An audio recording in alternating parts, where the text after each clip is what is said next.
open source. This has been confusing to many business universities already. Here is why it is important. Here are automotive companies around the world, and they are ranked by how fast they create new product, how fast they do NPD, new product development, and new product introduction, NPI. Tesla has the fastest rate at 27 changes in production per week. Toyota is 2.5 years for an equivalent change in production. Volkswagen, Daimler, BMW, 3 years for their faster projects. And in the United States, aside from Tesla, it's a little slower. It's closer to 4 years for what is called a minor model change. A minor model change might change the navigation software and might change the cup holder and the way the front bumper looks. Maybe only this. This is the rate of change. Now, you can see the total company value on the public markets, what is called market capitalization. And market capitalization is proportionately bigger with how fast new products reach the market. Interestingly, the wealthiest automotive company in the world by market cap is open source. The reason they are open source is for speed. Tesla, which is more valuable than any other automotive company on the planet in terms of publicly traded value, open sourced all their patents in 2014. They even quoted a video game to be funny about how they open sourced their patents. They said the reason why is their goal is speed and speed alone, and patents only slow them down. Tesla is not alone in this. Volkmar Denner, the chair and CEO of Robert Bosch GmbH, says, for Bosch, agility is crucial. It allows us to adjust to the increasing speed of change around us. Agility allows us to remain in a position as an innovation leader. Volkmar Denner is my direct client on the agile transformation at Bosch for Bosch worldwide, including Bosch France. Akio Toyoda, the CEO of Toyota Motor Company, he sent his son to be trained by me, Daisuke Toyoda. Daisuke will be the next CEO of Toyota Motor Company. And Daisuke is being trained in the open source method of agility. And here's why. Akio Toyoda says, when you look at a product, going to the actual sites, going to the Gemba, Gemba means where the work is done, not only where it is planned. What is important is to fuel the change point. Akio Toyoda says the most important aspect is to increase the speed of change. Herbert Diess, the CEO of Volkswagen, who my partner leads their agile transformation, says, the big question is, are we fast enough? If we continue at our current speed, it is going to be very tough. And I worked directly in Tesla. I operated Agile at Tesla as a full-time employee at their global headquarters. And my CEO, Elon Musk, says, pace of innovation is all that matters in the long run. These companies are going towards agility, which is open source management, and open sourcing patents for speed reasons. They are doing this to make money and to potentially save the world. It's not only in publicly traded companies. Here are some of my clients that are government partnered with private industry. The United States Department of Defense, the Australian Department of Defense, Lockheed Martin, Raytheon, Google, Amazon, Boeing, Hewlett-Packard, Toyota, MIT, MIT Sloan Business School, Siemens, and more than 100 others. This should not be surprising. Depending on how we measure it, the majority of the money in the world is being managed by a company in an agile transformation using open source management. Royal Bank of Canada has 7,800 employees. Their assets under management are $660.9 billion Canadian. ING Bank in the Netherlands has 54,000 employees. Their assets under management is 887 billion euro. Pictet Bank is the world's largest privately owned bank in Switzerland, with 4,694 employees and assets under management of 544 billion Swiss francs. Capital One in the United States has 48,200 employees and $372.5 billion US assets under management. All of these companies are in agile transformations right now. Depending on how we measure it, the majority of the money in the world is managed by a company in an agile transformation using open source management. And here's what it looks like inside. Henrik Nyberg in Stockholm, Sweden, described how a company splits its product into pieces. Each piece is owned by a team, and the team is cross-functional. That team has its own finance, maybe its own marketing, its own planning, its own testing. When this was rolled out at one of the larger banks, ING Bank in Switzerland, the head of that transformation was my best friend, Paul Tacken. When I implemented this model in automotive, it won 4 world records. Many regulatory bodies still describe a closed source project planning and management model. We call this waterfall, where we have a plan up front and incrementally in phases build and test at the end in one large testing phase. This closed source management model is what is still taught at almost all business degree programs worldwide. However, the laws are changing. In the United States, drugs, medicines, and robots planted inside human bodies are governed by what is called the FDA, the Food and Drug Administration. And the FDA has updated the law to recommend agility. The law reads, waterfall is only appropriate for simple devices. More complex, more current models will require concurrent engineering, iterative releases, and feedback loops. These are hallmarks of agile management, open source management. And this has prompted the publication of certification guidelines for agility, like Agile in the FDA and regulated environments. I'd like to show what this really looks like in a European company. Here's the chair and CEO of Robert Bosch, more than 300,000 employees worldwide. How they started is Volkmar Denner called my mobile phone. I was so grateful. I've had very cool clients before, but such an honor to work directly with the top leadership of Bosch. Volkmar flew me to Stuttgart to do one-on-one executive consulting with him on the agile transformation for Bosch. I then gave a keynote to the 500 top managers of Bosch. I then did small group leadership workshops with all of them, and then joined the product teams. Here's what agility looks like, open source management looks like. On the left is 1 week's worth of work from a product team that I worked with. This is a parking sensor with a custom bracket made that week attached to the front of a freight train, a locomotive.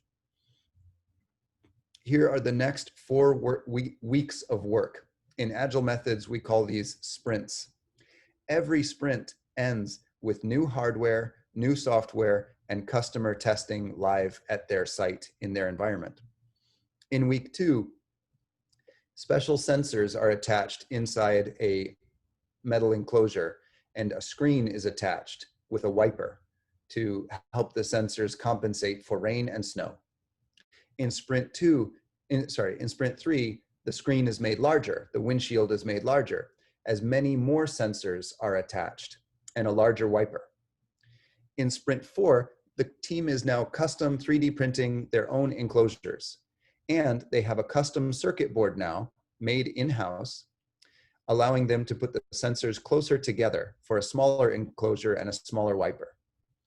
By sprint 5, the sensors and the software are working so well together, they compensate for the enclosure and weather, and a screen and wiper are no longer required. On sprint 5, the product is made for sale in the market. This is 5 weeks from idea to on sale in the market, every week ending with real customer field testing. This is why Agile is famous. The customer is involved so early, feedback comes so early, and the project is on average many times faster. In manufacturing of course changes when new product designs come every week or faster. When I worked at Tesla, changes were made in hardware every 27 times each week. That's more than one change in hardware every single day. So mass manufacturing does change. The robots are given flexible hands. This does cost more, but it allows the robots to be reprogrammed multiple times a day to hold different products because the products are consistently changing. And the parts themselves are designed with interfaces. Interfaces allow the parts to change at any time without neighboring parts needing to change. The interface is allowed to change, but the parts on both sides of the interface must change at the same time then. I wrote automation in software and hardware and management with test in the loop is, in fact, the answer. Humans are for creative problem solving. Automation is for everything else. The inset picture is me as a full-time employee of Tesla at their global headquarters in Fremont, California, in the United States. More information on how this works in hardware design, hardware testing, hardware production, and vendor management is in Paolo Samichelli's book, Scrum for Hardware. Scrum for Hardware is published using open source publishing on leanpub.com. What has fueled my work at Tesla and my work with Toyota and Bosch and all these banks comes from my own open source project, Wikispeed. Wikispeed was to build an environmentally friendly commuter car, first by starting with a sexy race car. We would design, build, and test in the fastest cycles we could, ultimately getting those cycles down to 27 minutes, which set 4 world records for new automotive design, certification testing, and production.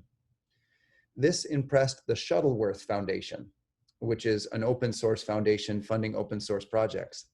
The Shuttleworth program provided us the grant to publish all the 3D files of our cars and all the assembly instructions so they could be local manufactured all over the world. Now, honestly, high-speed transit is likely a superior solution. In the United States, most cities even do not yet have this infrastructure, and cars are still the majority transport.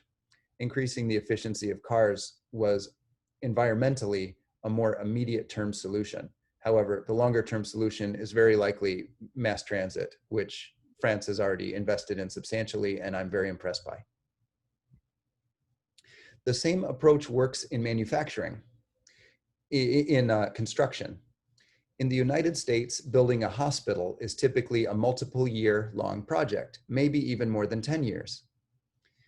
During COVID-19, many cities requested many more hospital beds in case there were a surge in people needing care. Companies in the United States who had previously said they could only build a hospital in multiple years suddenly started deploying hospitals exactly the way I'm describing, using modules. Every 3 weeks, they would deploy a module that would have hospital beds, heating, ventilation, air conditioning, sanitization, and hallways to connect to the adjacent hospital unit. These would then be assembled side by side and stacked on top of each other to iteratively create the hospital, which is what agile construction looks like. And of course, this is what companies like Tesla and SpaceX do. This is Tesla's Gigafactory in Sparks, Nevada. It's not assembled into its final form yet. Its final shape is mostly a large rectangle. You can see the overall shape has not been completed. What you may notice is that there are repeating modules of large cubes, and people work in the current modules already as the neighboring module is constructed. In fact, it's even more aggressive than that. People start working in the next module site in a tent, and the new cube is built around them. The people working in the tent give feedback, open feedback, directly to the construction team to just in time define how the building is constructed. This is the fastest feedback method known for construction. So of course, it's what agile companies do. This is called modular XY construction. The inset picture is modular Z construction, where new facilities are built on top of current facilities while both facilities are occupied and being used for work. This, of course, also works in aviation. I've been lucky enough to work with the lead engineers, the leadership teams, and the purchasing groups for the F-35 Stealth Joint Strike Fighter, the F-22 Stealth Joint Strike Fighter, and the Saab Gripen Stealth Joint Strike Fighter. For the Saab Gripen, they build their jet in 3-week sprints. They use the open source agile management method called Scrum. What has enabled this is certification testing is typically a multi-month or multi-year project. That would mean their sprint would have to be multiple months or multiple years for only testing, not even including design, procurement, manufacturing, and assembly. To get all of that into 3 weeks, Saab Aeronautics received special permission to certify their aircraft even with new hardware and new software being put on it every 3 weeks. The reason that was responsible is Saab invested in running all certification testing continuously 24 hours a day. That meant the plane wasn't tested once at the end, it was tested continuously every single day. That earned them permission to fly their planes as fully certified at all times. That has enabled rapid releases of revisions of their planes. Planes that can land on short runways, autonomous planes with no people inside, increased stealth, different mission capabilities. When the product is released every 3 weeks or more often, other open source agile practices make sense, like having customers full-time on site. Saab has 8 pilots full-time on site because the plane changes so often, real-time customer feedback is valuable to design and procurement. Many hardware companies take multiple years to make a new version of a product. Then agile practices like customers full-time on site is less valuable. The faster the release, the more money. The faster the release, the more agile practices help. And open source is being taken up by all of the fastest moving companies currently. This of course works in commercial and cargo aircraft as well. I have worked with Airbus. I have worked with Boeing on what is called the new model aircraft, and with Mitsubishi Aviation on the Mitsubishi regional jet. The way this works is first, a survey is sent to all staff in the company. The survey asks the staff to explain how they think they do their work. That survey is then reviewed with top executive management. We then host an open source agile meeting called an open space and a retrospective. The result of that retrospective is a to-do list of how to bring the company from the way the people doing the work currently say they're doing the work towards faster deployment of new product, faster NPD and NPI. The goal is not to be agile. The goal is not to be open source. The goal is to release products far faster with the same or higher quality. The method to become that fast is agile and open source. That to-do list to create a fast NPD plus NPI company, that to-do list is what we call the backlog of the agile transformation. It's tasks for the executives to do mostly. Then everyone in the company is trained. They're trained in the same vocabulary and the same methods so they can communicate with each other in this new product-focused world. We know it's worked when every single product has what's called a Scrum board.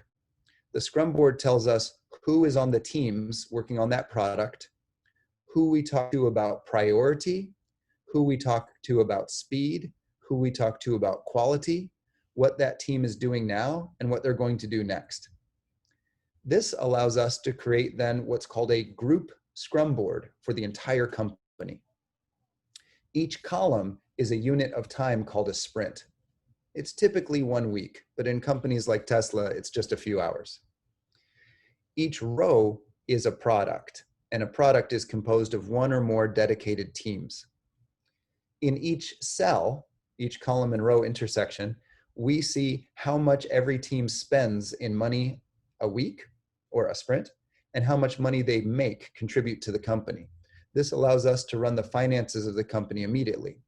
We also see a quality metric, and we see what they're working on now, their top priority. Every day, someone called a product owner on every team negotiates with all the other product owners, what are they going to build next? How do they build the highest value product? Someone called a Scrum Master on every team meets with the Scrum Masters of all the other teams saying, how are they going to speed up? What automation will they install? The development teams doing the engineering, the manufacturing, the assembly, the research, the marketing, the management, the purchasing, they meet every day to talk about how to increase quality. And it looks like this. Every product has one or more teams dedicated to only that product. We don't have central engineering or central management functions anymore. It's too slow. Each team is like its own separate company with its own procurement, its own financing, its own mechanical engineering, its own software engineering. Those are called module teams. They are supported by company as a service teams. The company is like a co-working space. The company has a funding team run with Scrum, also the open source management, to provide money just in time to all teams. There's a food team to make sure there is world-class food available every 3 to 4 hours, 24 hours a day. There is a coffee team to provide, they'll try world-class coffee 24 hours a day, created live by baristas and baristas, made to order. There is a facilities team to provide factories, office space, internet, security, while making sure that any qualified person can access the internet and any required data in less than 1 minute. This is the entire structure of the company. These open source managed companies don't have a hierarchical leadership style very much anymore. Now, they do need a health and safety officer. They do need an inclusion and HR compliance officer. Those are rotating roles provided by different teams or provided by the company as a service team. What we used to have were called phases, where we'd first make an overall project plan, and then maybe months later, create a marketing plan, and then maybe months later, an updated business plan, then a validated robust product, then field test, then a technical service plan, a manufacturing supply chain plan, intellectual property gathering stage with our legal groups, and then the maintenance phase. The only problem was this was very slow, because if testing were found at the end, we would have to repeat at least part of the process. This is called a regression, and also we have wait states on central services. This was identified as a problem in 1967 by Melvin Conway. saying you can see how poorly the communication happens in a company by looking at how poorly assembled the product is. And unfortunately, we see exactly that with Ariane 5. Now, let me first say Ariane 6 is an amazing product. I've been lucky enough to talk to the leadership group, and Ariane 6 looks phenomenal. But looking backwards, we see exactly this problem, Conway's Law, in previous products. You can tell there are a bunch of organizations working alone and not talking. Ariane 5 was more than 1 billion euro in development, and it still had an uncompetitive cost per kilogram into orbit. It was expensive to develop, it was expensive to maintain, and it was expensive to integrate the systems made by different companies. It was produced by contract, and the suppliers were not grouped by interface, a common bounding area. This is the risk of what's called waterfall project planning, where there's single large planning up front and then large testing at the end. I'd like to compare that to the SpaceX approach. This is a toy model to make the picture look fun, but of a real rocket. This is the SpaceX Starship. I have visited the facility where this is manufactured in Boca Chica, Texas. They make one of these rockets every week. Please allow that to sink in. This is the largest rocket ever made by humans. It is manufactured once per week. Here's how it's done. Here's how that's accomplished. This extra large project, instead of having a hierarchical model like is modeled at the left, like Ariane Group used, instead it is split into modules with interfaces. And each module has a cross-functional team. It's like an autonomous company. They have their own mechanical engineering, their own software engineering, their own procurement. And as long as they meet the interface to the next module, they can work completely in parallel. This is what is called massively parallel concurrent engineering. Companies that use this method are restructured. The management hierarchy is changed. The open source model is different. The restructuring of the company is what is one of the two things named after me. This is called Justice's Law. Justice's Law states the modules of the product define the structure of the company.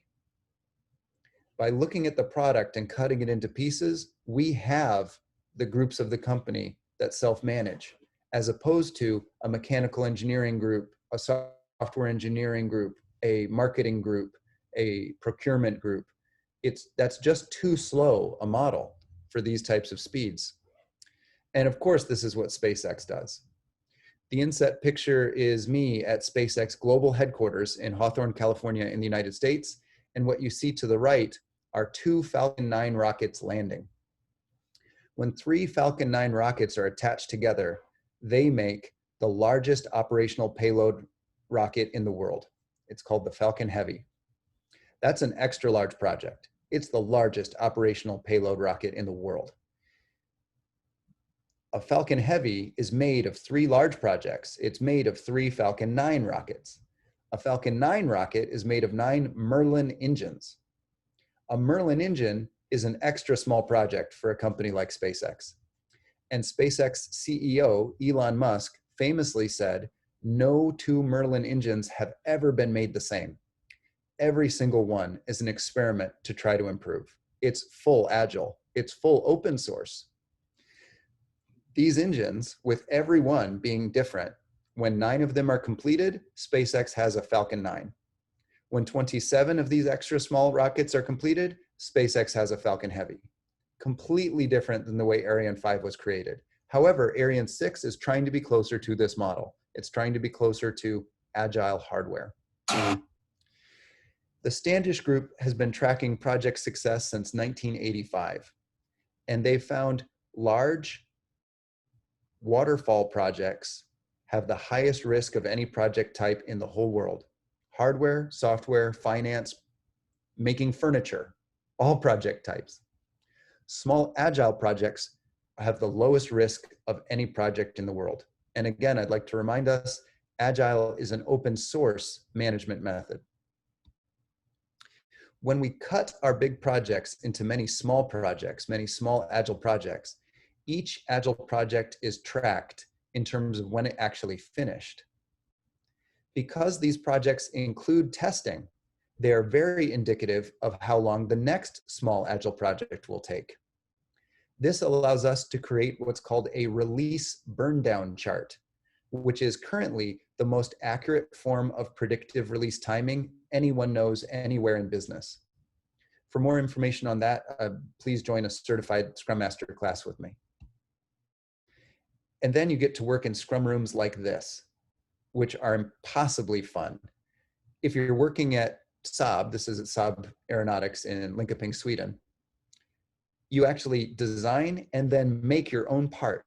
And then you put your part on the plane, and then that plane flies every 3 weeks.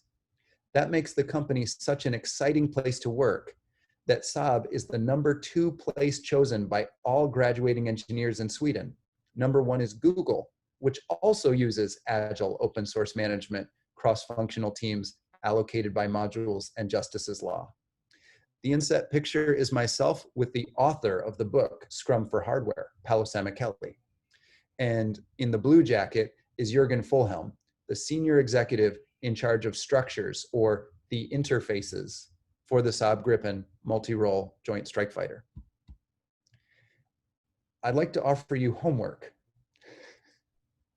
If this is interesting to you, if you'd like to know more, I'd ask for you to take a screen capture or a picture. This URL at leanpub.com, the Agile publishing site, the open source publishing site, will give you a free preview of Paolo Samichelli's book, Scrum for Hardware. And I would request before you go to sleep tonight to read page 13 and 14, just 2 pages. It should gel and cement these concepts that I'm talking to you about, and maybe it will even be fun. I will ask you to consider connecting with me on Zing, LinkedIn, Facebook, or Twitter.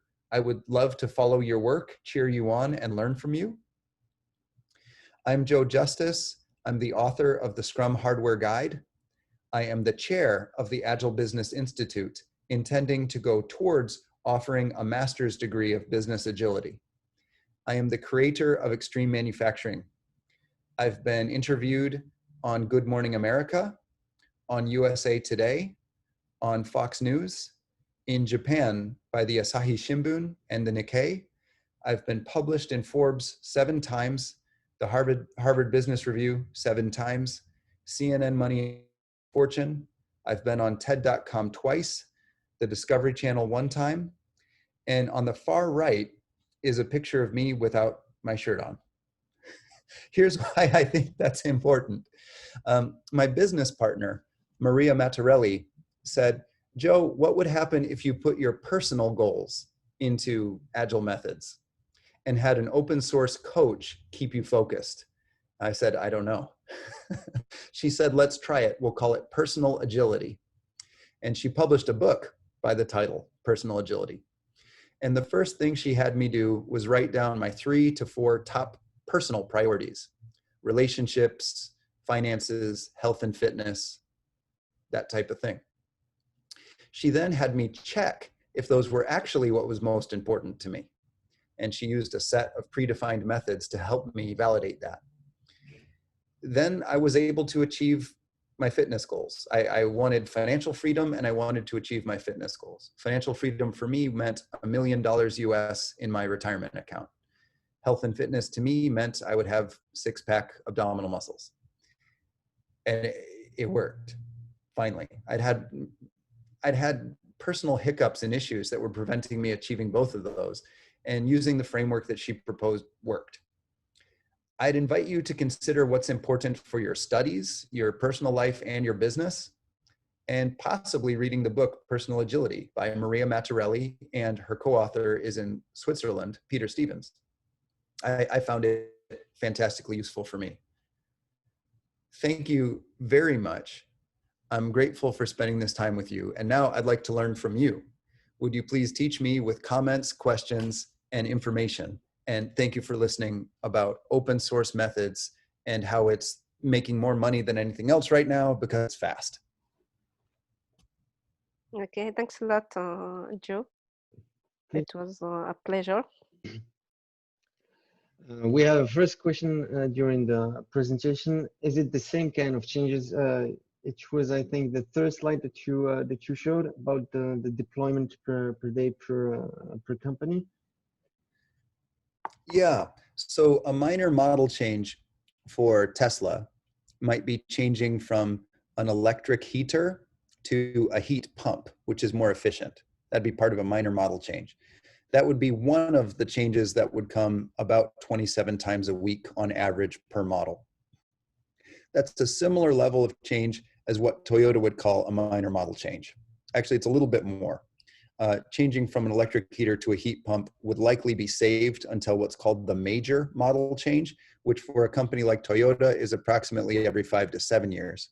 So the size of the change is actually a little bit larger at Tesla, and it's just so much faster that in terms of publicly traded companies, investors have much more confidence in a company that can change faster right now. Thank you. Another question. Thanks for the presentation. What do you imply by open source? Thank you so much, Sunny. I appreciate the question. And Ismeh, thank you so much for being our moderator. So by open source, I mean two things. One is specifically the license, the usage license. Is it open source share alike, or is it Creative Commons, or is it patented, or what in the United States we call a trade secret? So those are the two differences. Open source would mean anyone can use it anywhere in the world without paying any money. Closed sourced or protected, I mean, you can't use it unless you pay the creator money. Well, it turns out if you have permission to use something without having to worry about financial implications, you use it faster than other things. It turns out that actually accelerates usage of the thing. And if what you're interested in is speed, open source is more compatible with that. So that's what I mean by open source. Another piece I mean by open source is that it's publicly available. It's broadcast. Not only are you allowed to use it, but it's proactively and clearly shared. It's shared in a way that it's meant to be easier for someone else to use it without ever having to talk to you. That's the second piece I mean. So Agile is published as open source share alike. We can see the definition of it at agilemanifesto.org. And Scrum is published as open source share alike. You can see that at scrumguides.org. And those are the management methods used by all the companies I spoke about. Then in terms of the hardware itself, many of these companies like Tesla also have minimal or no patents anymore. They've replaced their patents by taking the products they engineer, their software, their hardware, their engineering know-how, and proactively publishing exactly how to copy their work under Creative Commons or open source share alike. That's what I'm trying to communicate by saying open source. Thank you. Thank you, Joe. Go ahead, Dov. I see you have a question. Yeah, okay. Yeah, my question is, we talked about the industry context, but I'm sure we're all aware that we have other contexts that are quite burning currently, like the COVID situation, like a political situation, like the global warming. Can you talk about how, like, if you would have the means, what can we do over there, especially overcoming the political resistance that exists in a lot of places, the systemic complexity? Dov, I love this question and I think about it very much. I won't claim to have the only answer, but I'd like to share what I think I've learned. Maybe it's helpful. It looks like direct voting on the issues as opposed to on a politician has the highest speed to change. So if the issue is, should we install Hyperloop, ultra high speed, electric, environmentally more sustainable rail underneath Paris? If we vote directly on the issue as opposed to on a politician that may or may not represent that issue, it looks like we have the fastest implementation of that issue. So if we vote on carbon tax or on refining or iterating or improving carbon tax and vote directly on it, direct voting on the issues, it looks like we have fastest execution. So what I do seem to understand is that in terms of speed, this agile style is useful. But here's the downside. What if people vote on more coal plants instead? What if people vote on more diesel trains instead? Or Agile not does, wearing a mask, right? yes, or on not wearing a mask, which has happened in some places. What Agile doesn't do is ensure good and sound decision-making in the interests of all. What it does do is create speed. So the next step is curating the choices that we vote on. And that should be backed by nothing other than science. When those issues become emotional, when those issues become advertised and financially incented, we have the risk of making decisions that aren't backed by science. And that is catastrophic for the planet and the human species. So if the science is shared on the votes, and if law mandates that only science and not opinion and not advertisements are placed on the issues on which to vote, it looks like humans in general make the correct decision in light of the science as it's understood today. And that might be the only thing that could save our environment and save our species.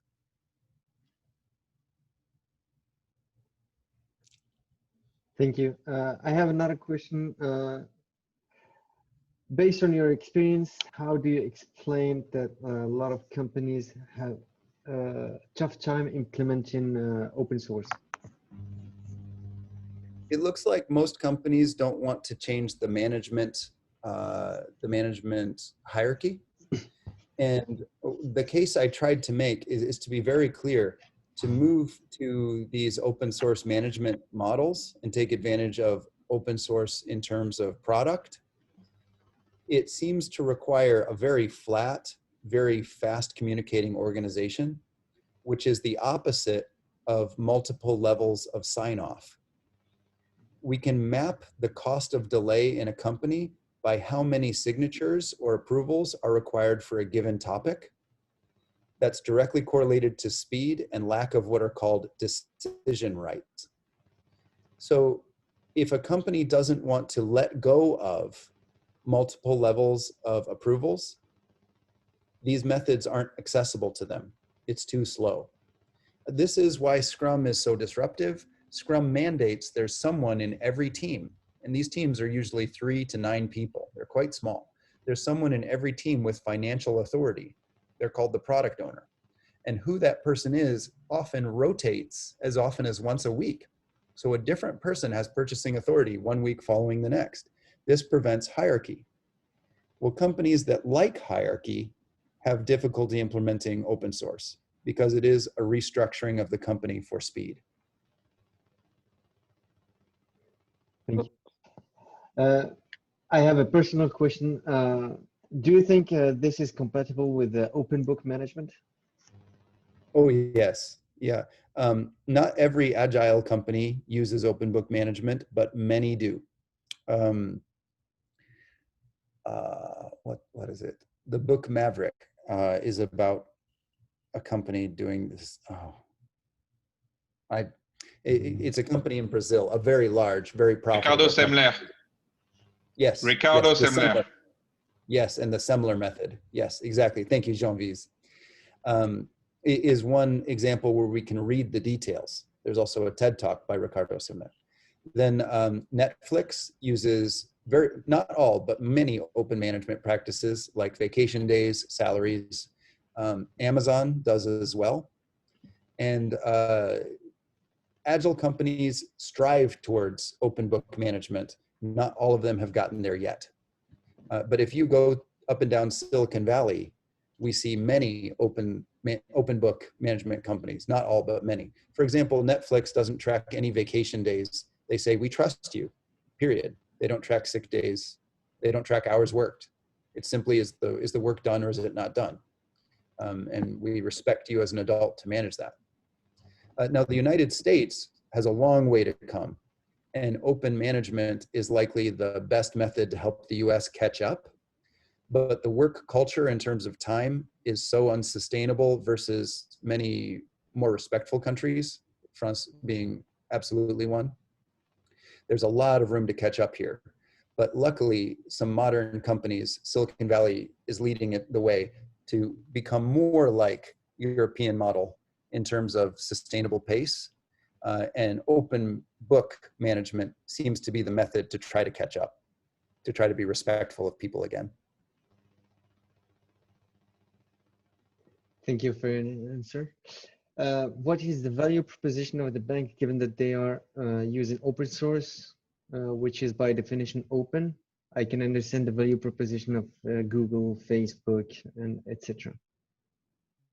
Yeah, I was buying construction. I was buying construction services. I was making a castle by a racetrack in the desert, a solar-powered castle, and I had a choice of how to pay the construction companies. I could pay them by Zelle, PayPal, Stripe, or cash, or bank check. Now, if the banks want to be in on that at all, if they want to be any part of the spend of that entire construction project, they have to offer a service that's relevant to me. And the issue was, until just 2 years ago, almost none of them were. And they were being cut out of a growing portion of the world's financial exchange. They were non-value add, and the customers were avoiding them for certain types of financial exchanges. The banks realized they had to create what is now called Zelle. Zelle is the bank's answer to PayPal. And it's because they were being completely disrupted by PayPal and then further disrupted by Stripe and Venmo. The bank said, what we need is speed of response. We need to quickly create a response that makes our customers find value in us again, or we're going to go out of business. So for ING Bank, making a 2-month-long approval process for a business loan or for a mortgage to construct or buy a home was being completely irrelevant when startup companies like Rocket Mortgage were approving in less than 10 minutes. The banks needed agile projects to retain their customers or to increase their customer base because they were losing market share. In the business of finance, it looks like speed is also what is required to stay relevant. In financial trading, where JP Morgan Chase makes most of its money, and they're a very large financial institution, what they found is how fast they could execute a trade was more important in terms of how much money they ultimately made than which trade they executed. It was about speed of trade execution even more than financial strategy. Their entire strategy was, can we spin up a lot of scrum teams to figure out how we execute trades faster? Which they did, and they made a lot of money on trades, and they continued to do. Thank you. When you talk about module teams, can you explain how they end up building something compatible with what the other teams are building? Is it communication, predefined vision and goals, etc.? Teams that are going to make parts that touch or send information, or one part cools the other, they have a heat exchange, that they're going to interact. They have what's called an interface. And the two teams that share an interface define what it is. So they have cards in their backlog saying, what should our first interface be? And the strategy is to create what's called a version 1 interface, the simplest thing that we can quickly make that could possibly work. Then that interface is matured to be cheaper, to be smaller, to be higher durability. We call it adding the ilities: scalability, durability, securability, scalability, maintainability, etc. So they iteratively improve the interface, but that's owned by the teams themselves that touch or have an exchange.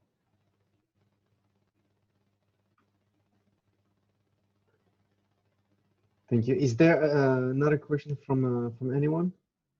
You can speak up. I'd love to hear some of your voices. Okay, I've got a question. From what I see, actually, you have quite a lot of companies in the US going agile compared to Europe. So what actually, according to you, is the biggest impediment, actually, you can Oh, see? well, first, I'm seeing about the same amount globally. Sorry if my examples were US heavy. I tried to include Bosch from Europe and Toyota from Japan alongside Tesla in the US and Volkswagen also in Europe.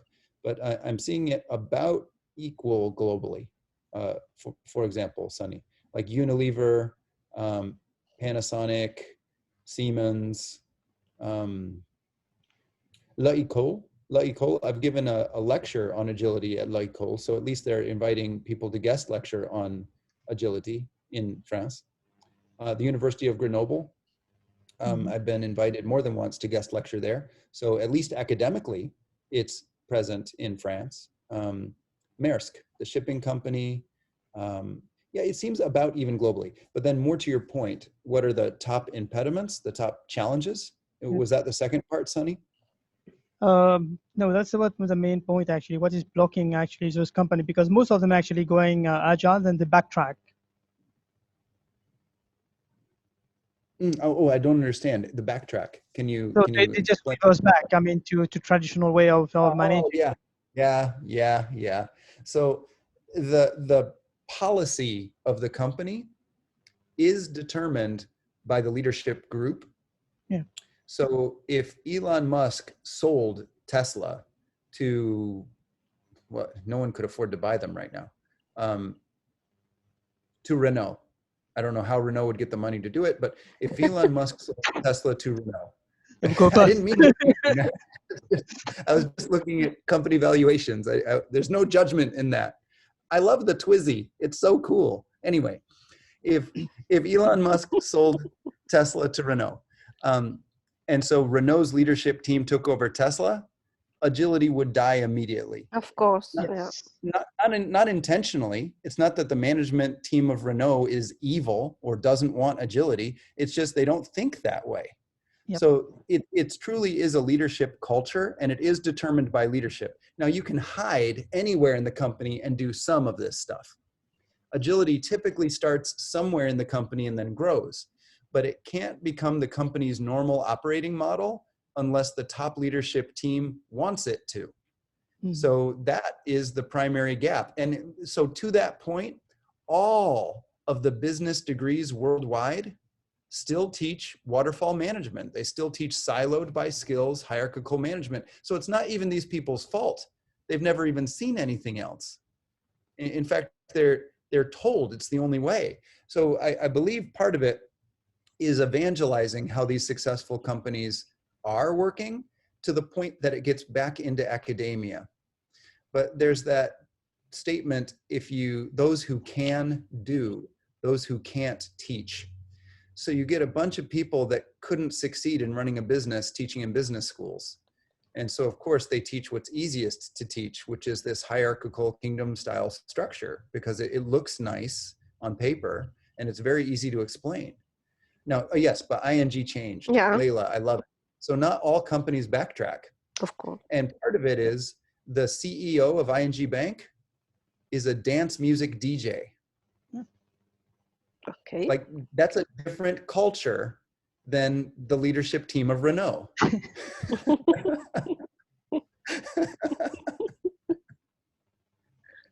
But that's the core of it. So a partner of mine, Ricardo Meriti, he runs Ricardo and Partners, of which I partner, and he runs an agile restaurant in London where Princess Kate Middleton frequently eats. It's a phenomenal restaurant. I've cooked there.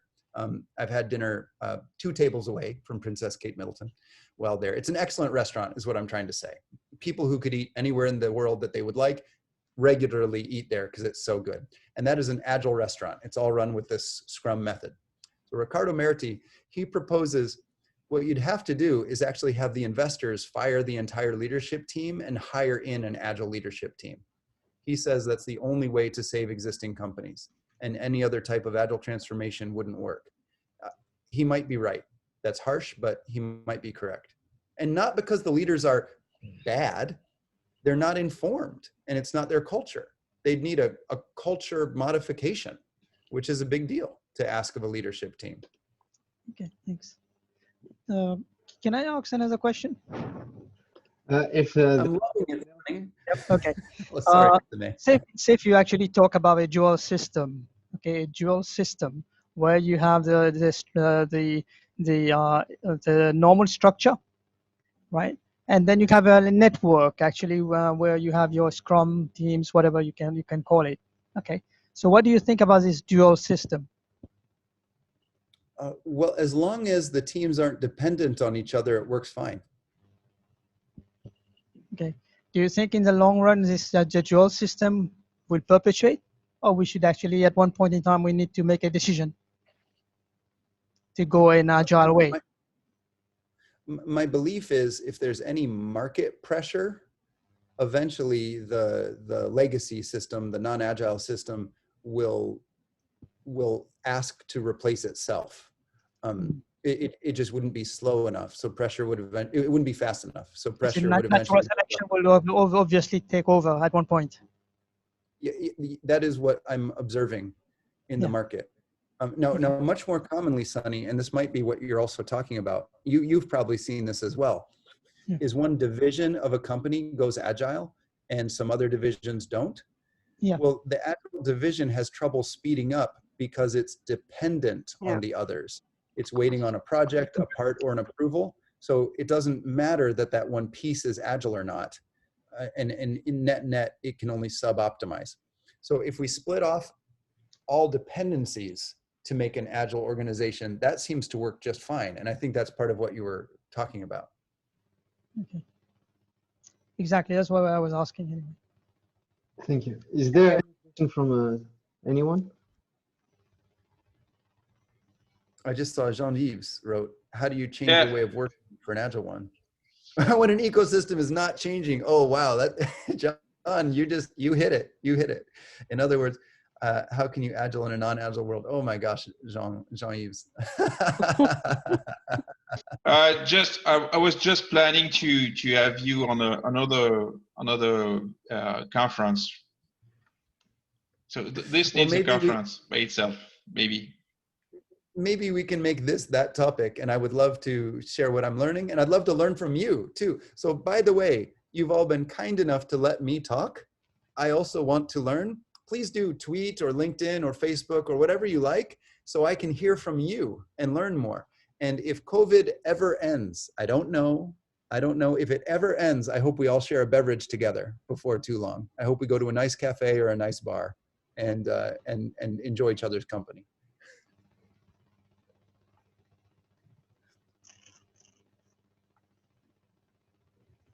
So do you have an answer for this question? I will see if I have a short one. Yes, people do it all the time, but it's more stressful.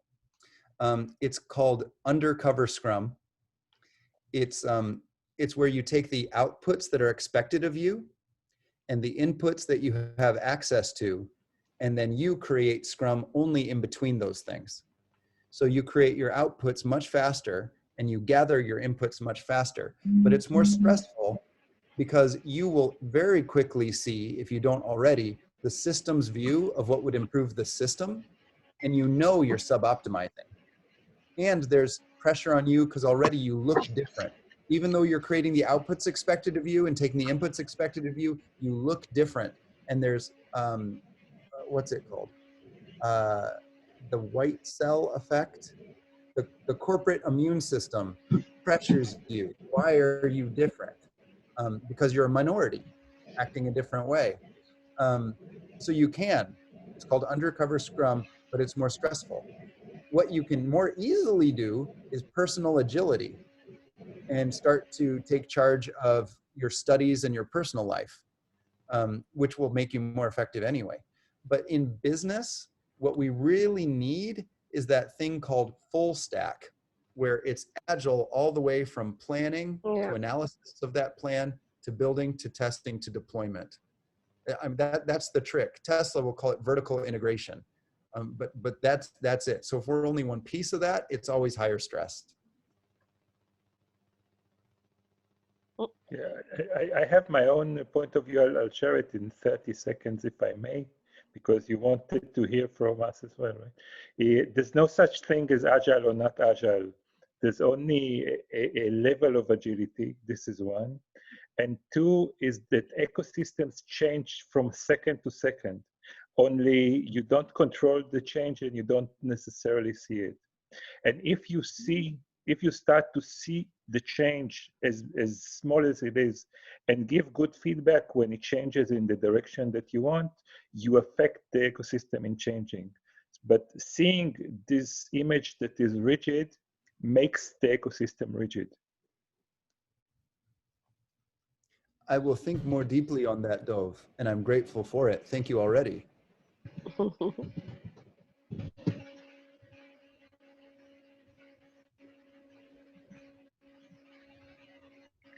Okay.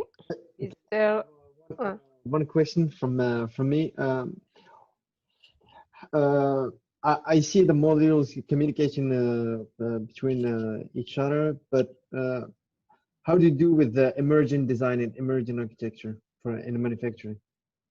Yeah, the interfaces have to be allowed to be redefined at any time, as long as the teams on both sides of the interface agree on the timing. That can work.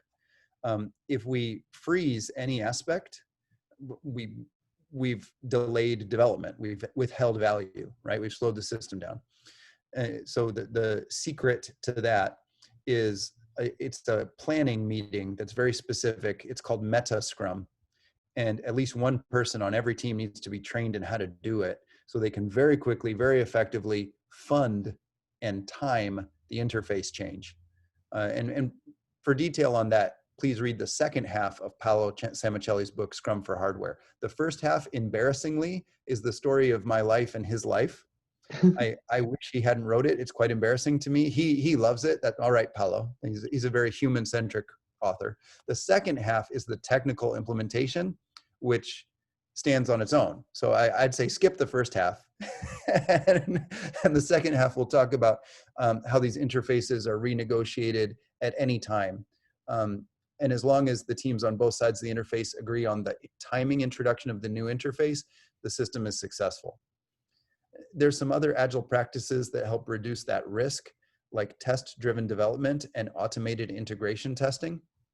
At Tesla, we need integration testing in 5 seconds or less, or else we would have made multiple cars with incompatibilities. So the tests have to be so fast that within the time it takes us to manufacture one car, we know if it's successfully integrated. So if the integration test fails, exactly one car is looped back to an earlier manufacturing step to be reassembled according to the earlier interface. If the integration test takes longer than that, we would have a queue, a group of cars, all with failed interfaces, and then we wouldn't be cache ahead. So speed of integration testing dictates this method, as does a related practice called fast rollback. We can roll back to the previous version in the time it takes to manufacture one, in this case, car, one product. Jean-Yves, I love your comments. Otherwise, the system homeostasis wins. Same in coaching. You do not change the people, you just change the interfaces between them. That's two different sentences. The idea of coaching is that, as you mentioned, you change the interfaces, but you don't change. The people decide how they do their stuff, and you optimize only the interface. In coaching, is the same. I don't change the people or the group of people. I change, just try help them optimize the interface between the people or between the teams. And this is the key from my point of view. And there's a parallel with what you do in module and interfaces in module, which is the same that we do in coaching. That's why I do every day. This is deep. I would, wow, I hope we get to have a Pernod together one day if COVID ever ends. And understand this more deeply. Yeah, we'll do it in French.